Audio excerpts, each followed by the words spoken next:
পঞ্চায়ত নিৰ্বাচন আচলতে বিহুৰ সময়ত অনুষ্ঠিত কৰাটো এইটো দুৰ্ভাগ্যজনক আৰু পঞ্চায়ত নিৰ্বাচন খেতিৰ সময়ত অনুষ্ঠিত কৰাটো এইটো দুৰ্ভাগ্যজনক কথা। আমি ৰাইজৰ দলে বাৰম্বাৰ কৈ আছোঁ যে পঞ্চায়ত নিৰ্বাচন বিহুৰ সময়ত অনুষ্ঠিত কৰিব নালাগে। আমাৰ বছৰিকীয়া বিহুটো আহিছে, সেই বিহুটোক বৰ বৃহৎ পৰিণত কৰিবৰ কাৰণে চৰকাৰে চেষ্টা কৰা উচিত নহয়।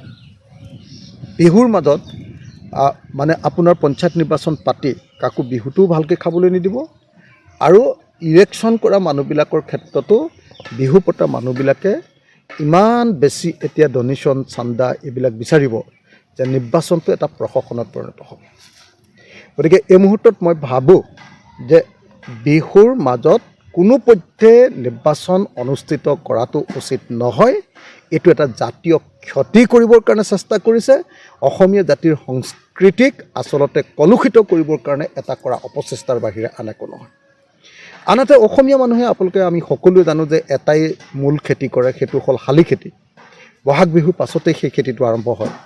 এতিয়া বহাগ বিহুৰ পাছতে শালি খেতি আৰম্ভ কৰিব লাগে নে আমি নিৰ্বাচনৰ খেতি কৰিম? এতিয়া নিৰ্বাচনটো পাতি দিয়াৰ লগে লগে মানুহে সেই উৰুলি পুঙা হৈ নিৰ্বাচনটোত ঘূৰি ফুৰিব আৰু পঞ্চায়ত নিৰ্বাচন মানে গ্ৰাম্য পৰ্যায়লৈকে সেই নিৰ্বাচনটো গুচি যাব।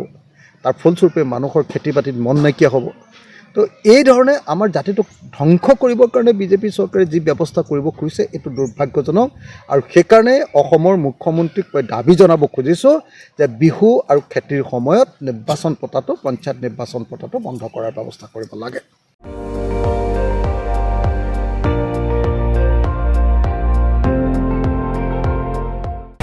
আপুনি চাই আছে ND24, সৰ্বশ্ৰেষ্ঠ নহয় সৰ্বোত্তমৰ দৌৰ।